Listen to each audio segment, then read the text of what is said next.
नमस्ते सबैजनालाई। मैले चाहिँ भिएससीको थ्रुबाट स्पेन रेसिडेन्सीको एप्लाई गरेको थिएँ। मेरो फेब्रुअरी 25मा मैले एप्लाई गरेको फाइल र मेरो रेसिडेन्सी एक्सेप्ट भएको छ है।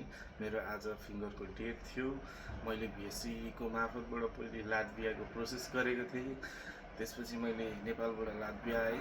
लात्भियापछि मैले फेब्रुअरी 25मा स्पेनको रेसिडेन्सीको लागि एप्लाई गरेँ, जुनको लागि भिएससीले मलाई सबै डकुमेन्टको लागि मलाई सपोर्ट गर्नुभयो र सपोर्ट गरिसकेपछि मैले त्यो फाइलहरू सबै उहाँहरूलाई दिएँ। पिसिसी एटेस्टेसन गरेर पनि दिएँ स्पेन काउन्सुलेट द्वारकाबाट।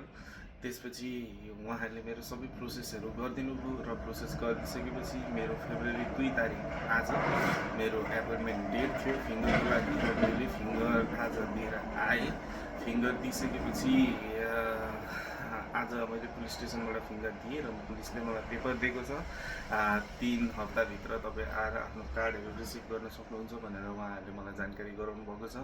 भिएससीको मार्फतबाट मैले यो फाइल एप्लाई गर्दाखेरि म धेरै नै खुसी छु र I am very happy and I wish उहाँहरूलाई चाहिँ अरू पनि काम उहाँहरूले यसरी नै गरिराख्नुहोस्।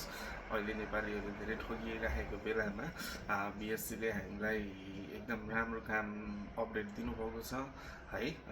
त्यसको लागि सम्पूर्ण को इच्छुक हुनुहुन्छ एकचोटि बुझेर सबै इन्फर्मेसनहरू लिएर तपाईँहरू एप्लाई गर्न सक्नुहुन्छ। मेरो चाहिँ एक्सेप्ट भइसक्यो, तपाईँहरूले देख्न सक्नुहुन्छ। मलाई कार्डको लागि आज म बार्सिलोनामै छु। अहिले हाल म बार्सिलोनामा बसिरहेको छु। Thank you VSC, thank you all the team, thank you for your support, thank you so much.